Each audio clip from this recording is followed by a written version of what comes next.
oleh Bapak Ustadz Asep Tahyudin. Kepada beliau dipersilakan. Terima kasih kepada pembawa acara. Assalamualaikum warahmatullahi wabarakatuh.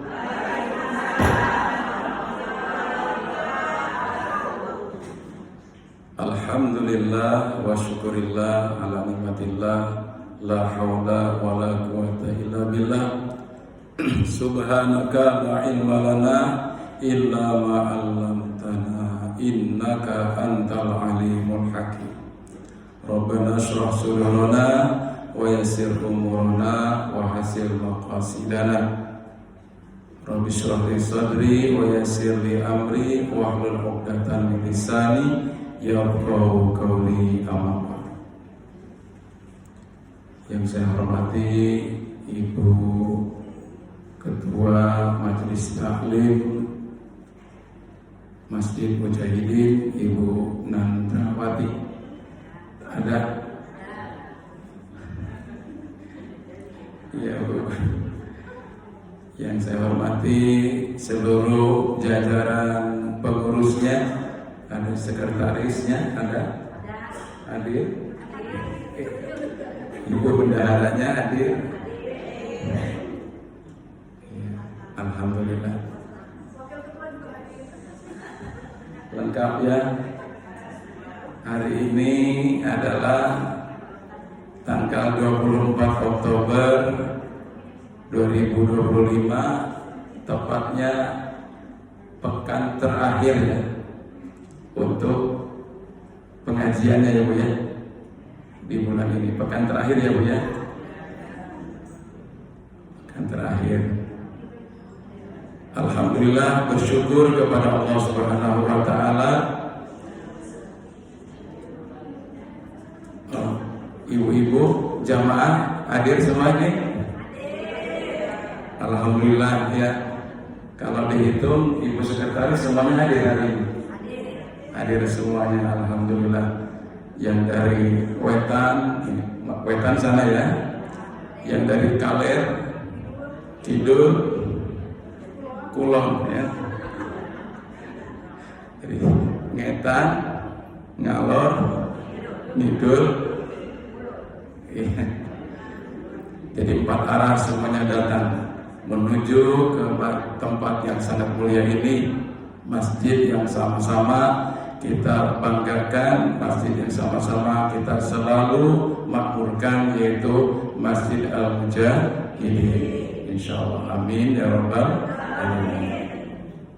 Salawat serta salam semoga tetap Allah curahkan kepada junjungan alam Rasulullah Muhammad sallallahu alaihi wasallam, juga kepada ahli keluarganya, para sahabat-sahabatnya, terutama Khulafaur Rasyidin Abu Bakar, Umar, Utsman dan Ali, dan juga para tabi'in yang tentunya tidak bisa disebutkan satu persatu karena begitu banyaknya. Para sahabat juga itu Khulafaur Rasyidin hanya 4. Selain itu juga masih banyak.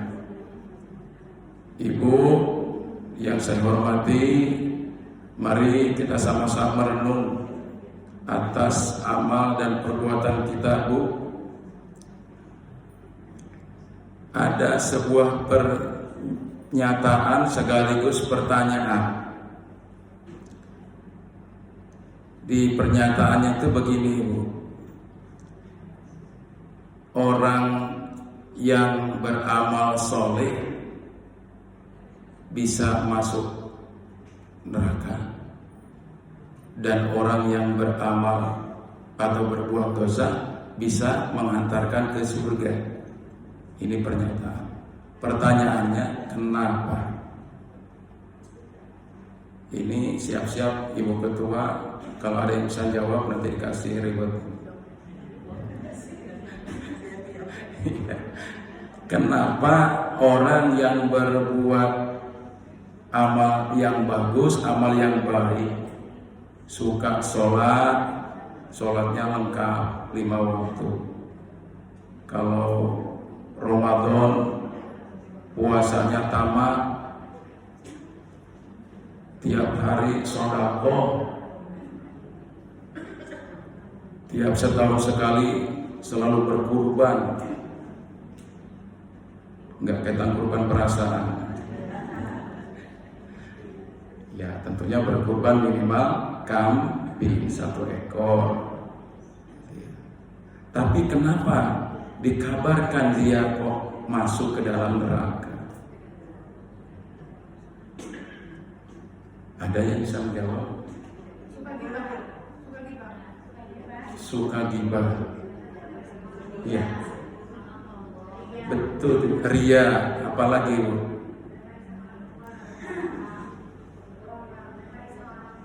Dosa sama orang tua. Iya. Iya, sama suami, punya suami. Pasti di sini punya suami semua ya Bu. Bisa. Ada yang sudah nggak punya suami? Oh enggak. Iya, karena sudah meninggal duluan ya. Amin. Mudah-mudahan awal solehnya dijawab oleh Allah Subhanahu wa taala. Amin. Nah, oke Bu.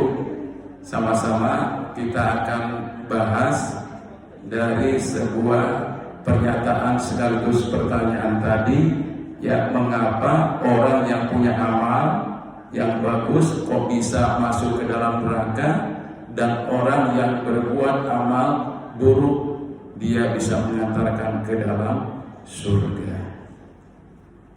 Ini ada satu pernyataan seorang ulama dahulu, hasanatun tadkhulun nar wa sayyi'atun tudkhilul jannah.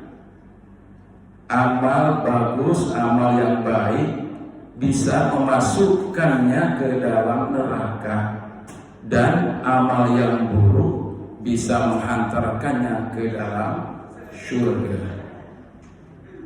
Nah, ini sesuatu yang perlu kita kaji supaya kita nanti tidak keliru dan tidak bingung. Ini sebenarnya satu kalimat bukan diputar-putar, tapi dalam rangka untuk kita renungkan agar kita bisa muhasabah diri sejauh mana amal yang kita lakukan ini, supaya kita nanti di akhirat tidak menjadi orang yang merugi atau orang yang bangkrut. Ya kan? Itu di dalam Al-Quran, ya, Quran surat Al-Kahfi ayat 103 kalau nggak salah. Hal nunabbi'ukum ya, bil ahsarina a'malan. Apa? Muhammad, sampaikan kepada umatmu, apakah kami akan menyampaikan kepada umatmu itu nanti di akhirat ada orang yang sangat merugi di dalam amalnya di dunia. Nah, ini penting untuk kita tadabburi. Tadi pernyataan para ulama terdahulu amat sangat menyentuh hati kita semuanya, untuk senantiasa kita berhati-hati di dalam beramal. Orang yang berbuat amal bagus, amal baik, itu tidak ada yang mencela, kecuali orang-orang yang iri dan dengki. Betul Bu? Ya, kalau orang iri, orang dengki, jangankan yang jelek, itu mah sudah pasti. Yang buruk saja dia nggak suka. Nah, oleh karena itulah maka di sini kita jangan dininabobokan dengan sebetulnya amal kita ini sudah mendapatkan ridho dari Allah atau tidak. Ternyata tadi jawabannya dari ibu-ibu sudah ada jawabannya. Orang yang beramal soleh tadi, sholatnya sudah lengkap 5 waktu, sedekahnya nggak pernah terputus. Pagi kadang-kadang pagi nggak bersedekah, siangnya bersedekah, siangnya nggak bersedekah, adanya malamnya bersedekah. Dan sedekah itu nggak mesti harus dengan berupa uang. Uang nggak ada, bisa dengan berupa tenaga. Uang nggak ada, tenaga nggak ada barang yang bermanfaat, bisa juga untuk sedekah. Gitu ya. Tapi ingat, amal sedekah kita, amal sholat kita jangan sampai termasuk nanti orang yang rugi di akhirat kata Allah. Kenapa? Karena ternyata ada penyakit hati di dalam diri kita, yaitu apa tadi? Riya.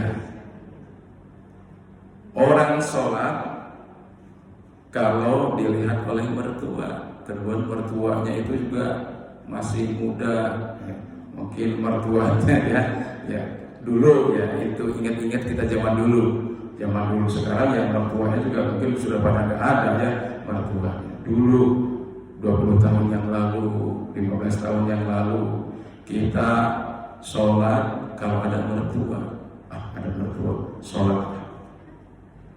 Maka katakan oleh Allah dalam Quran surat Al-Ma'un ayat 6 sampai dengan ayat 4 sampai ayat 6. Fawailul lil musallin alladzina hum an salatihim sahun alladzina hum yura'un wa yamna'unal ma'un.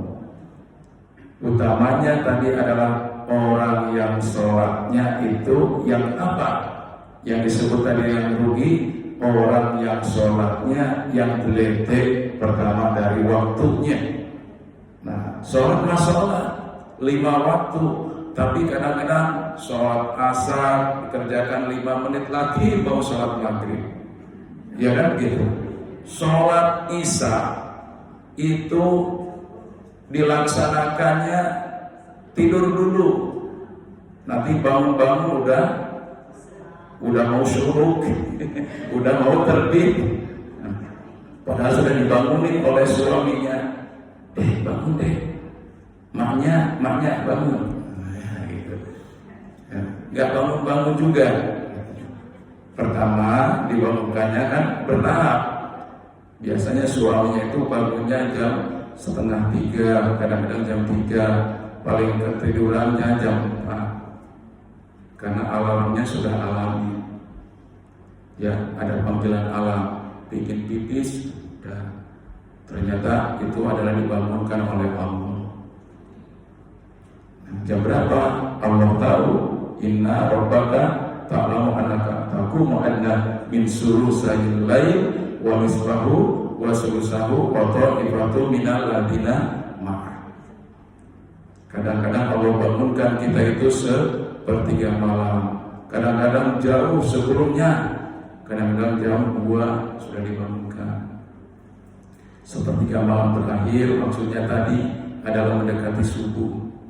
Nah itu alhamdulillah, ketika kita sudah dibangunkan oleh Allah Subhanahu wa taala, maka jangan lagi kita ingin menambah tidur kita. Sudah, walaupun kepalanya terasa agak pusing dikit. Nah, itu biasanya kenapa? Karena ikatan setan masih ada. Ya. Ikatan setan itu ada 1, 2, 3.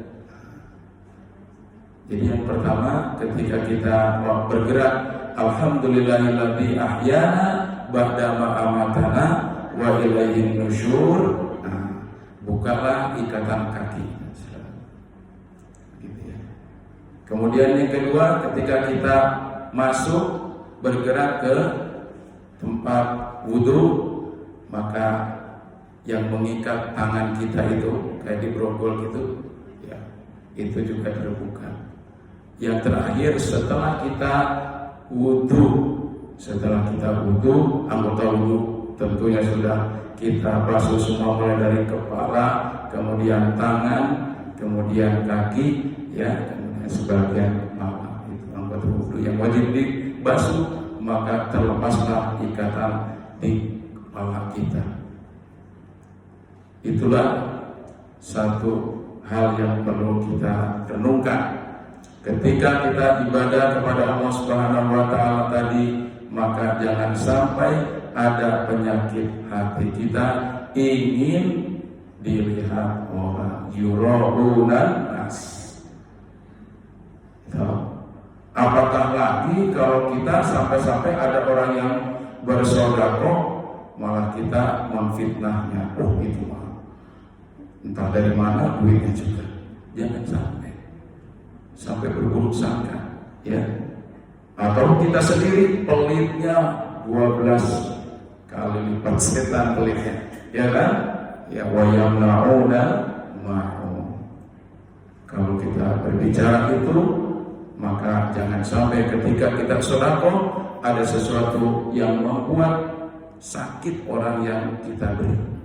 Qaulun ma'rufun khairun min shadaqatin yatba'uha adha.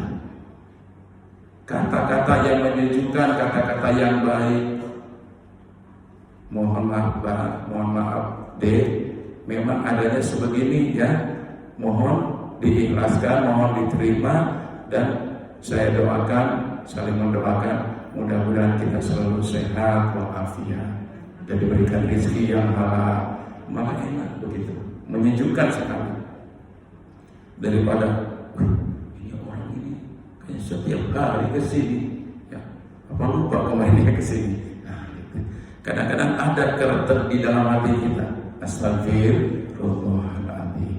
Siapa tahu malaikat ya yang datang ke kita itu untuk menguji kesabaran kita. Siapa tahu Allah mengutus manusia berupa tadi ada orang yang kadang-kadang mau meminta sesuatu kepada kita. Bahwa kita itu akan memberikan atau tidaknya. Kadang-kadang di situ untuk menguji kesabaran, menguji keikhlasan dan lain sebagainya. Ada ya, bahkan yang tidak terasa sekali adalah orang-orang yang dekat dengan kita.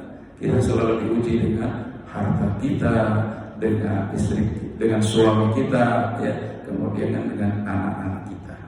Itu selalu menjadikan sebuah ujian yang selalu datang silih berganti setiap waktu, setiap saat.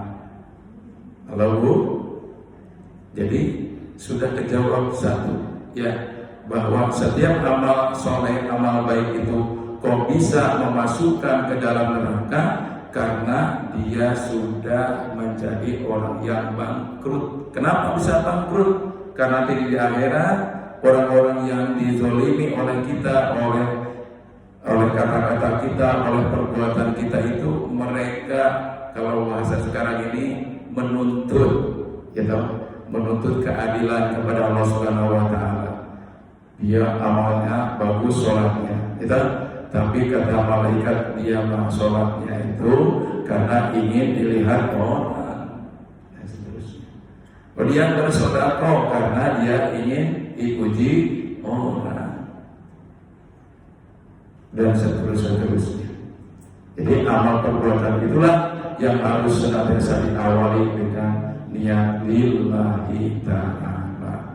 Istighfar lagi kalau kadang-kadang, ya, Pak ini yang membangun masjid ini, ya kalau saya boleh berkata sombong, saya dulu.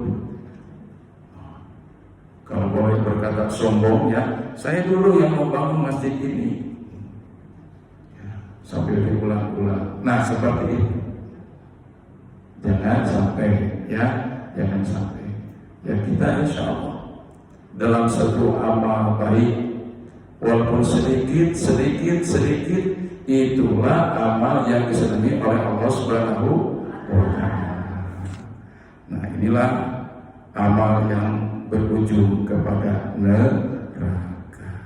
Masih banyak lagi contoh-contoh yang lain.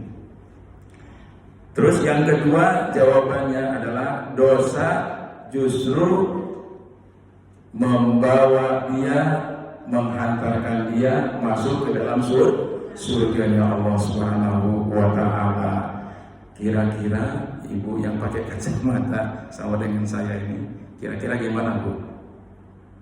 Kenapa kok berbuat dosa bisa mengantarkan ke dalam surga? Iya. Gimana Bu? Iya. Tidak menyakiti kepada orang lain berarti ya tidak berbuat dosa. Kalau gitu memang sudah pasti masuk surga gitu ya. Masuk surga gak pasti. Ini mah berbuat dosa, bahkan dengan sengaja dia waktu itu berbuat dosanya, tapi tapi bisa mengantarkan ke dalam surga. Kira-kira gitu.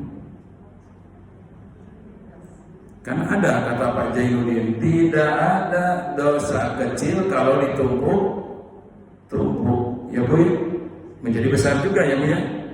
Dan tidak ada dosa besar kalau dia bertobat. Betul? Iya. Jadi konsepnya orang yang berbuat maksiat, orang yang berbuat zalim saat itu lalu Allah berikan satu kesadaran, maka dialah memperoleh hidayah, memperoleh petunjuk yang pada akhirnya dia bertobat. Ya kan? Ada seorang penyanyi rock zaman dahulu, tahun 80-an. Saya masih kecil, ya, masih kelas 3 SD waktu itu. Dia ngomong ya di sebuah majelis taklim.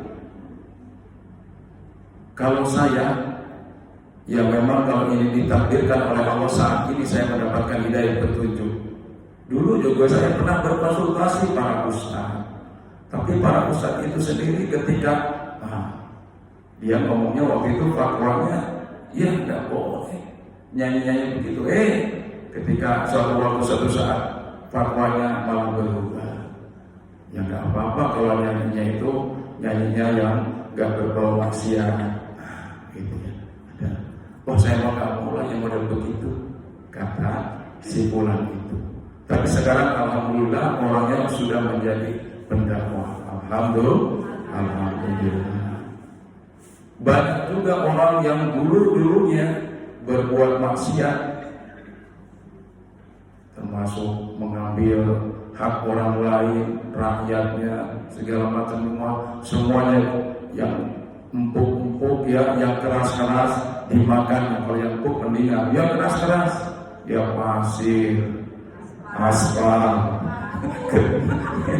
kerikil itu ya, semuanya segala macam manusia untuk dimakannya, itu bahasa korban. Tapi sebenarnya orang yang demikian itu setelah dia mendapatkan hidayah dari Allah Subhanahu wa taala, timbul kesadarannya untuk berhenti total bertobat. Ibu pernah dengar ada seorang perempuan pelacur yang masuk surga? Kapan dengarnya Bu? Sudah lama kan? Masih ingat itu. Sama saya juga mendengarnya ketika waktu itu juga Bu, mendengarnya ya dari pengajian juga. Seorang wanita pelacur bisa masuk surga karena dengan tulus dan ikhlasnya dia melihat anjing yang sedang kehausan, kemudian dia ambilkan dengan sepatu kulitnya, diambil kemudian dikasihkan sama anjing tadi. Nah kalau kita ambil tadi rututnya, siapa tahu tadi itu bukan anjing sembarang anjing tadi. Ya, kalau anjing gila ya mungkin gigit ya, tapi kalau anjing kehausan benar-benar ya kasihkan, ternyata diminum dan dikabarkan oleh malaikat kepada Allah Subhanahu wa taala, wajib bagi dia masuk surga. Dengan syarat apa? Dengan setelah kasih minum tadi, ternyata Allah kasih hidayah, ternyata dalam riwayat. Langsung gak lama dia sholat 2 rakaat, entah sholat sunat, entah sholat wajib gitu ya. Mungkin sholat 2 rakaat wajib ya Bu ya, sholat subuh. Begitu udah sholat subuh mati, meninggal. Nah maka dikabarkan dia husnul khotimah. Ya Allah, kerjaannya dia sudah pelacur. Pelacur itu kan nama untuk bekerja, tapi ternyata dia husnul khotimah bukan karena sholatnya yang 2 rakaat tadi. Salah satunya adalah tadi karena dia dengan tulus dan ikhlas dia ngasih minum anjing yang sedang kehausan. Wah, subhanallah. Ini kisah-kisah yang legendaris Bu, yang untuk membuat kita terharu, dan siapa tahu sebanyak apapun, sebesar apapun dosa dan kesalahan kita di masa lalu, bukan di masa yang akan datang, Bu. Kalau masa yang datang direncanain itu namanya ya. Di masa lalu tidak ada orang yang tidak punya dosa, ya Bu ya. Tidak ada. Setiap kita pasti punya dosa. Tapi sebaik-baik orang yang pendosa adalah mereka yang tobat dari perbuatannya, kembali kepada jalan yang benar. Maka inilah berhak bagi dirinya untuk mendapatkan hidayah dari Allah, sehingga dosanya tadi menghantarkan ke dalam surga. Ini ya, maka disebutkan dalam satu hadis Rasulullah SAW, qala Rasulullah SAW, Allahu afrahu bi taubati abdihi min ahadikum wa qala ba'irihi wa qad adallahu fi ardi falah. Allah lebih suka, Allah lebih gembira dengan taubat hambanya daripada seorang yang menemukan untanya yang hilang di padang tandus. Nah, ini apa maknanya? Tadi sudah dibahas. Kadang dosa menjadikan seorang hamba menangis di malam hari karena dosanya sangat luar biasa. Siapa bayangkan orang-orang yang dizaliminya setiap hari, dari tahun berapa, dari tahun ke tahun. Begitu dia pensiun, Allah berikan hidayah ke masjid setiap hari, ya, siang dan malam. Siang itu sholat zuhur dan sholat asar, malamnya maghrib, isya dan subuh. Siang dan malam sholat 5 waktu dan berjamaah. Dan dia selalu menangis ketika imam sholat itu sedang berdoa. Imamnya 3 kali saja takbir, istighfarnya, dia minimal 100 kali. Orang-orang seperti ini dia menuju kepada surganya Allah Subhanahu wa Ta'ala. Ingat, di malam harinya itu, di siang harinya juga selalu bertobat kepada Allah Subhanahu wa Ta'ala atas segala dosa-dosa dan kesalahan. Terutama apa? Ya, dosa yang ada di panca indera kita ini kan sedikit. Yang paling banyak ya Bu, dari lisan kita. Makanya ada hadis khusus tentang lisan ini. Ya, ada, apabila kita beriman kepada Allah dan hari akhir, maka berkatalah yang jujur, berkatalah yang benar, berkatalah yang menyejukkan. Kalau enggak itu, maka lebih baik diam. Ya kan Bu? Maka yu'minu billahi wal yawmil akhir falyakul khairan aw liyasmut. Jadi dosa yang kita renungkan ya, dari panca indera ini saja banyak kadang-kadang kata-kata itu ya. Beda kalau kita diberikan amanah ya, kalau seseorang ya, kalau kata-kata itu bisa berpanjang lebar ya kan Bu. Tapi kalau kita katanya diamanahi duit bisa berkurang kan gitu ya. Nah, ini kadang-kadang dosa yang gak terasa, dosa yang gak terasa. Nah, oleh karena itu Ibu sekalian, penting sekali kita untuk selalu bagaimana menjadikan sebuah amal tadi jangan sampai kita tadi tertipu.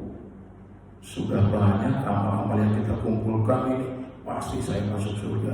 Nah, untuk bila ini dengan merasa sombong tadi, ya, sombong.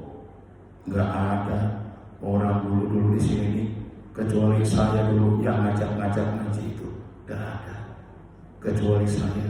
Nah, hati-hati ya. Kembali kepada Sang Khalik, kembali kepada Sang Pemberi petunjuk. Nabi Muhammad SAW saja pada waktu dikatakan oleh Allah, Muhammad, tugas kamu adalah hanya basyiron wa nadhir. memberikan kabar gembira dan juga sekaligus peringatan. Kalau masalah hidayah, petunjuk bukan urusanmu ya Muhammad. Nah, oleh karena itu wajib bagi kita semua untuk senantiasa tawadu, ya, untuk senantiasa tawadu. Kemudian terus istiqomah, ya, saling tanasuh, untuk senantiasa saling nasihat-nasihati.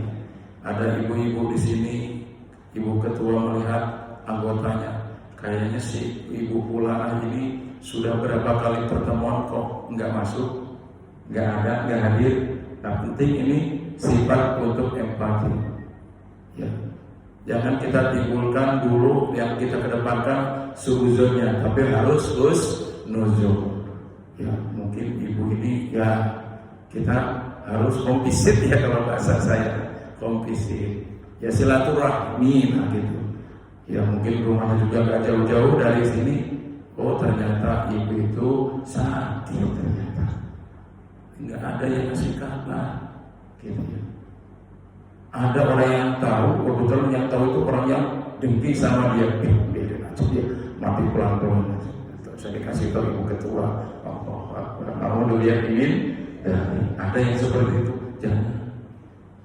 Itu yang membuat semua amal kita menjadi bangkrut.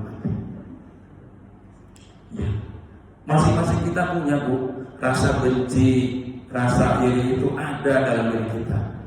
Tapi jangan terlalu disuburkan, diminimalisir pelan-pelan. Lama-kelamaan insya Allah itu nggak bisa mempengaruhi amal baik kita. Kita kunci, ya, kita kunci.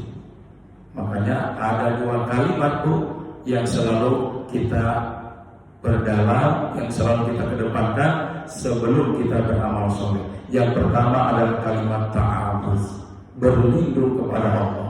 A'udzu billahi minasy syaithanir rajim. Aku berlindung kepada Allah dari godaan setan yang terkutuk. Nabi Adam, bapak kita semua, itu digelincirkan oleh iblis laknatullah ke bumi ini.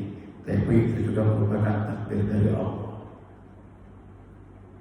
Kemudian Allah menerima taubatnya Nabi Adam alaihissalam. Fatahallahum. Ya. Kemudian Allah Subhanahu wa taala memilih kembali Nabi Adam alaihissalam sebagai nabi yang pertama. Ya, dulunya diusir oleh Allah, dua-duanya iblis, ya, fa'azallahu masyaitan. Dua-duanya diusir oleh Allah Subhanahu wa taala dari surga ke dunia yang fana. Iblis ini ahli ibadah dulunya ya, ribuan tahun sebelum diciptakannya Nabi Adam, ahli ibadah itu namanya iblis.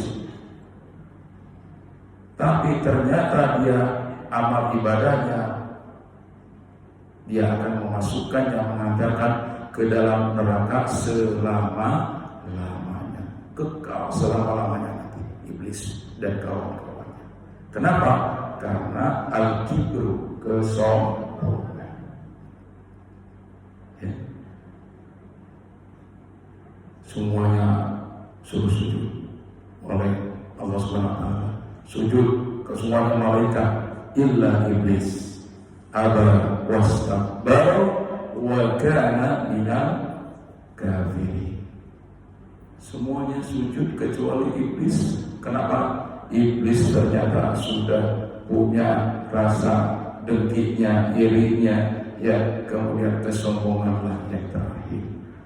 Wah, ini kalau manusia juga punya sifat-sifat seperti itu, maka dia akan mengantarkan amal-amal bagusnya, amal baiknya ke dalam nerakanya Allah Subhanahu wa taala.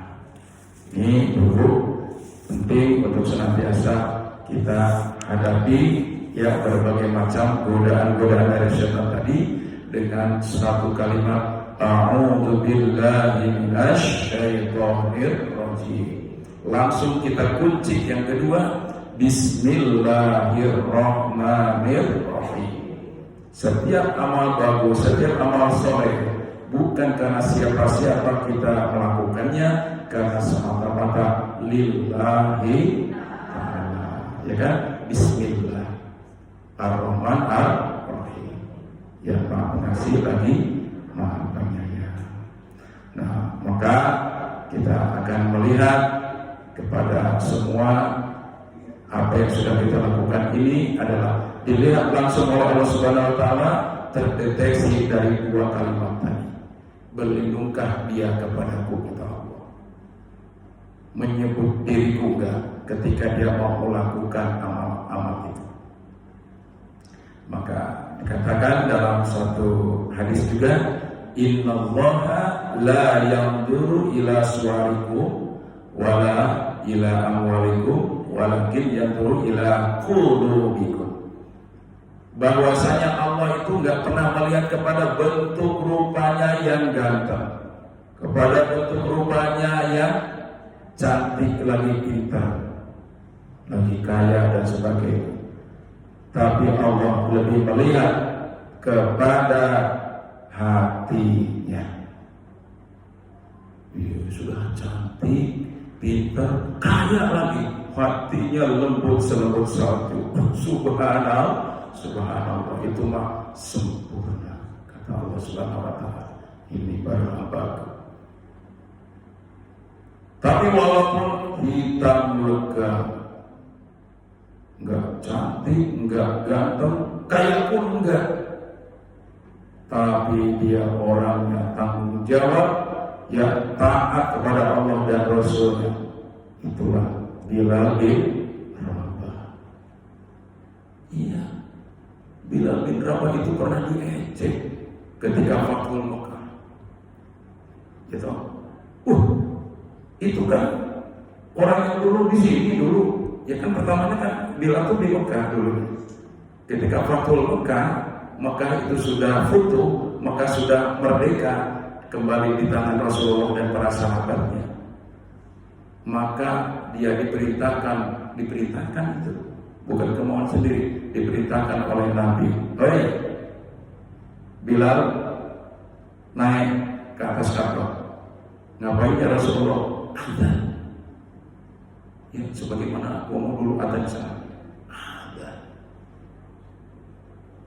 Orang lihat, sopo, ya itu. Patung apa itu hitam, nggak kelihatan, cuma kelihatan matanya aja.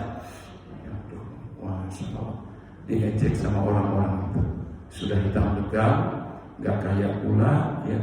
Tapi lah itulah manusia suka begitu. Kata Allah Subhanahu wa taala, aku nggak melihat itu, aku melihat kepada hatinya si Bilal. Luar biasa, ya. Maka di sini insya Allah jangan sampai kita dikatakan oleh Allah wala tubtilu a'malakum. Ya, janganlah kamu meluluh hancurkan amal-amalmu gara-gara penyakit hati tadi, termasuk perbuatan zalim. Itu ada dalam Quran surat Muhammad ayat 33.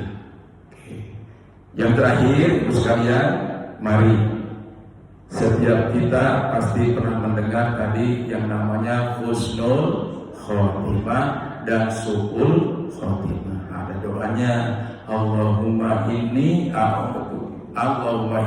as'aluka husnul khotimah wa na'udzubika min su'il khotimah.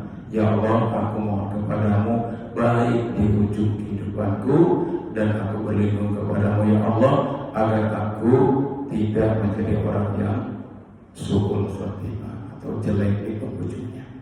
Nah, ini proses itu sekalian. Jangan menilai akhir seseorang itu dari lahiriahnya.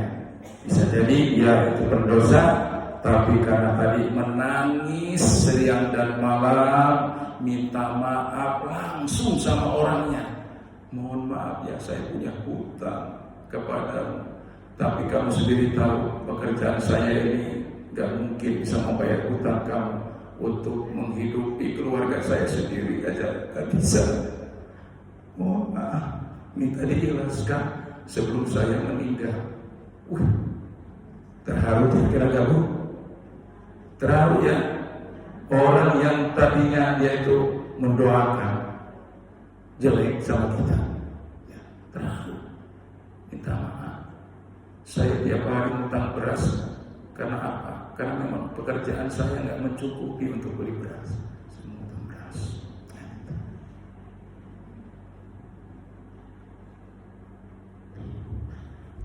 Ya penting. Jadi bukan sebanyak amal yang kita lakukan, tapi seberapa benar dan ikhlas amal yang kita lakukan. Benar menurut Allah dan sunnah atau tuntunan Nabi Muhammad SAW amal yang kita lakukan ini. Ya Bu, ini penting untuk muhasabah diri kita ini sebelum kita dipanggil oleh Allah Subhanahu Wa Taala. Nggak tahu nanti malam, nggak tahu besok pagi, ya kan? Kadang-kadang kita mendengar baru kemarin ngobrol dengan saya gini gitu, nggak kelihatan, satu juga enggak. Ternyata dia malah sudah duluan kita. Kita doakan mudah-mudahan ya husnul khotimah. Gitu ya. Jadi husnul khotimah itu adalah sebuah proses, bukan kelihatan secara fisiknya saja, tapi kita saling mendoakan mudah-mudahan amal-amal yang dilakukan itu tulus dan ikhlas. Demikian barangkali yang dapat saya sampaikan, sedikit ataupun banyaknya yang saya sampaikan, mudah-mudahan bisa bermanfaat. Kepada Allah saya mohon ampun, dan kepada ibu-ibu sekalian saya mohon maaf yang sebesar-besarnya. Mari kita tutup dengan sebuah doa. Kita panjatkan kepada Allah dan diawali dengan istighfar 3 kali. Astaghfirullah Rabbal baraya, astaghfirullah minal khataya, astaghfirullah Rabbal baraya, astaghfirullah minal khataya, astaghfirullah Rabbal baraya, astaghfirullah minal khataya. A'udzubillahi minasyaitonir rajim. Bismillahirrahmanirrahim. Qul Allahumma malikal mulki tu'til mulka man tasha' wa tanzi'ul mulka mimman tasha' wa tu'izzu man tasha' wa tudhillu man tasha' biyadikal khair innaka 'ala kulli syai'in qadir. Tulijul laila fin nahar wa tulijul nahara fil lail wa tukhrijul hayya minal mayyit wa tukhrijul mayyita minal hayy wa tarzuqu man tasha'u bighairi hisab. Allahumma ighfir lana dhunubana wa liwalidina warhamhum kama rabbawna shighara wa lijami'il mu'minina wal mu'minat wal muslimina wal muslimat al-ahya'i minhum wal amwat bi rahmatika ya arhamar rahimin. Allahumma jal awladana wa ahlina wa talamidana min ahlil ilmi wa ahlil khair wa la taj'alna waliyyan min ahlil khair. Allahumma ij'al hasanatana khalisatan liwajhika wa la taj'alha riya'an wa la sum'atan waghfir lana dhunubana bi barakatina wa dumu'ana waj'alna min ibadika as-salihin. Rabbana taqabbal minna innaka antas sami'ul 'alim wa tub 'alaina ya Allah innaka antat tawwabur rahim. Rabbana atina fid dunya hasanah wa fil akhirati hasanah wa qina adzabannar. Wa sallallahu ala sayyidina Muhammadin wa ala alihi wa sahbihi ajma'in. Subhana rabbika rabbil izzati amma